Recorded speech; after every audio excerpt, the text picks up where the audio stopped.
welcome to this video. In this video I want to talk about where we are at in the Western left state of things for anyone who is concerned about the state of the world and wants to get involved, wants to make a difference, wants to do something. And a few things I've noticed in how we think about that and what I think we should be doing and what's the best sort of strategy to win.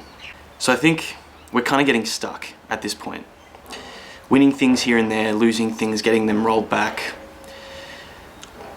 going on protests that maybe get a marginal outcome.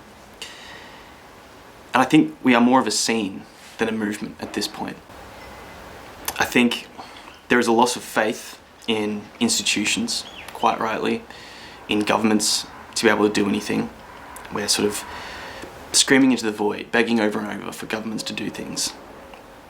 And I think we've also kind of lost trust in each other because of this fucked up world that we live in that divides us. It kind of comes from this idea that the world is out of our control. The only thing we can really do is change ourselves and our reaction. And this becomes a sort of moral mindset of, I don't want to be complicit in this. I want to do as much as I can to not be complicit. Which is fair enough. And it comes from this desire to be realistic about what you can do. To be realistic. On the surface, I think we've been led to believe in the West that as consumers, we have a choice, and that choice has power, and that our sort of individual identity, not just as consumers, but how we relate to each other, and our principles, I suppose, that we view ourselves as, our identity. I think, and there's this idealistic viewpoint of, if we can just educate everyone to the same sort of ideals that we have, people will they just need more education. But I think this is actually a bad basis for changing the world for the better. It can actually harm our politics and the greater movement, because retreating into yourself, I suppose, and trying to be the most disciplined and non-complicit person can become a little bit competitive. And is that really the politics that we want our greater movement to have? Competition over cooperation.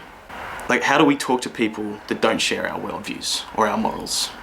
Because we absolutely need those people. We need those people to be able to get the things that we want, like the actual change, the root cause, that we can all kind of recognize that we need. There are big changes that are needed. But yeah, morals aren't universal. They're shaped by our experiences, and our experiences are shaped by this world that we were born into, that we didn't choose to be born into a certain position wherever we are. So shit's fucked. Alright, so do we actually want to change it? Or do we want to abandon it? Do we want to change our experience of it? Or do we want to change everyone's experience of the world? I think this culminates, manifests into boycotts. So boycotts. Looking at your consumerist sort of patterns, the supply chains, and where you get, does it have environmentally harmful practices in them, exploitative working conditions, and you try and find the good companies and the bad companies and less of the bad companies, right? Some examples might be tuna is very unsustainable fishing practice right now, mass-produced tuna. Pretty much all of it is just not good for the environment. Or Spotify, right? There's a recent thing about Spotify and their investment with, or the CEO sitting on the board of a weapons company or something like that, a drone company. So people are, rightfully boycotting Spotify. And I think that's fine. Choose yourself what you want to consume. But there's two sort of options from this strategy, which is that you become an ethical consumer, which you can, you minimize where you can. Like, you obviously can't boycott everything. You need a car for work, or you know, you need heating or something, you know that's bad, but you know, it's not something under your control, so you do it where you can. And that's fine, but it's not really, we shouldn't use this sort of consumerism of, you know, moral consumerism as a basis for trying to organize a better world. It's sort of an identity politics that the companies sell to us, and our money goes to the same destructive companies regardless, while we kind of bicker amongst each other about, you should have bought the eco-friendly thing or whatever. Because there's an illusion of choice on the shopping shelf. There's no ethical consumption under capitalism, right? Which leads me to the second point, which is, if you are consistent about boycotting things with harmful practices, then you have to be consistent. You have to go pretty much all the way and practically leave everything behind. I mean, you know, I wouldn't go into how everything's interconnected, but you have to basically remove yourself from all supply chains, because companies invest in each other, they invest in each other's continual improvement, they invest in the structure of capitalism to continue to improve, because that's what their class wants. If you want to be consistent about it, I think the consistency comes down to, well, all companies are basically interconnected in this. They don't operate on a logic of responsibility to society or the environment. They operate on the logic of profit. So you could buy baby powder, and buying that baby powder inevitably leads money to a company that is producing weapons that kill babies. So if you want to be consistent, go to the root cause and become anti-capitalist. It's not just that there's good and bad companies. So what do I sort of suggest, I guess? We need to build power, right? Not just a party or a group, but as the whole working class. We need to be able to meet people where they are, right? Come to them as comrades, as friends, with a shared struggle against capitalism. And through that experience, we as workers share the experience of the dictatorship of the workplace. We can unite over that, and we can start to form the bonds of solidarity when it comes to other things, like environmental practices, and we can work through that. We absolutely can change the world this way, like we have before. The 8-hour workday, equal pay for men and women, weekends, leave, all these sort of things have come not from asking nicely, but from fighting for it, from the ground, right?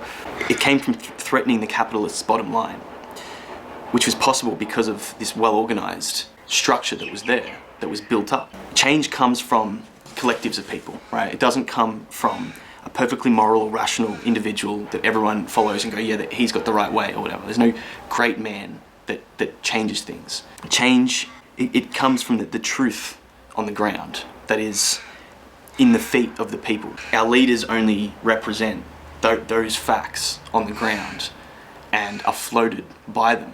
They only have power from that supporting collective of people. Without it, they would be powerless, right? They represent something, but that something is built as a collective of a group of people with a shared interest. So if we recognize that capitalism is the problem, are we going to follow sort of the market logic of, you know, consumerism as our way of organizing our way out of this? Or are we going to embrace class struggle and to abolish the economic principles that led to how we got here in the first place, and how we will continue to, capitalism will continue to rearrange itself in whatever way they have to so that they can continue to make profit? Which is, you know, greenwashing, pinkwashing, that sort of thing. Most people can agree we need big changes, right? But that, like, it's a larger task down the road, and it's out of our control again, right? And it would take things to really like break down and get really fucked before people get angry enough to awaken and go, this whole thing's broken. And it sort of leads to that thing, well, you know, okay, well, back to it, like, what can I do now? And that leads you back into this sort of market logic.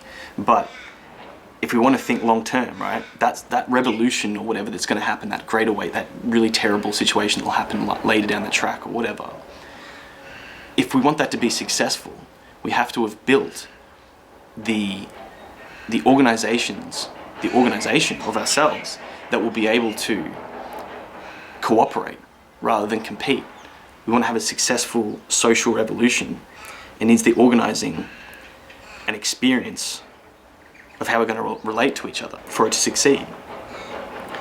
If we want to build a system based on the principles of cooperation and not logic of profit, but a logic of, responsibility to the earth and to each other, we need to start learning how to cooperate right now as a movement. Otherwise, when that thing does happen far down in the track, a really fucked situation where we lose, all our grains or all our water or something, people will fill that power vacuum and there will be fascism. So we need to build that sort of working class dual power, a situation where the workers' movement has more legitimacy than the Australian Parliament and over the administration of how the country is actually running. Workers themselves have seized their own businesses or the businesses, and they're running them, and they're organised amongst the democratic sort of workers' councils rather than the dictatorship of bosses and the collusion of the state with that. We need to get to a point where we can do that, where we can go, we don't need you anymore. And that's a whole other thing. But in defense of boycotts. Boycotts can be used as a tool, but it can't be claimed as a strategy on its own for societal change. I think it has a very limited effect on how companies will choose to do the right thing. By attempting to use the master's tools, I think we are constantly going to be on the back foot. But greater movements can be seeded from a boycott. Boycotts, community pickets can lead to awareness and involvement of other methods. But when they really have an impact, it's when they're used as a collective, organised tactic within a broader strategy.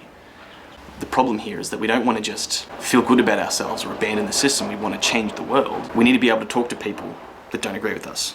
It means like long, patient conversations with people at work, building that power that can challenge the power that oppresses us. And that's going to happen by uniting over a shared struggle, which is capitalism.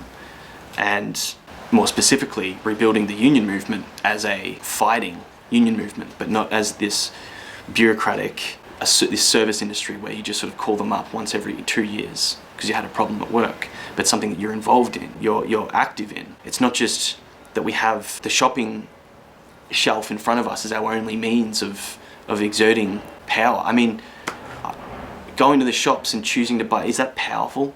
We've become very depoliticized, unfortunately, by capitalism in the last 20, 30 years, to think that it's this neutral system. But imagine if instead of boycotting something or protesting, we were able to talk to the workers who were doing the work there, talk to them as fellow workers in an organised movement and say to them, I make the case for like, this is not responsible to the rest of society and you're part of society. You're not going to just be chucked to the curb either. Like, you'll still have your conditions met. We're not going to just moralise and stick the finger up. But you're part of this. But you need to listen to all of society. We need to be able to talk to each other like that and actually have that connection. So is this going to come from finding every which way how everything is involved in war and boycotting that, and then telling everyone you should boycott things that they've always liked or they have justification for using or whatever? I don't think so. I think it is destructive to the greater idea, and that there are things we can be doing right now, which is building that revolution, building that organisation, talking to people, making the case, understand, like getting a clear idea of what you believe and acting it, but trying to stay in society, change society, not abandon it.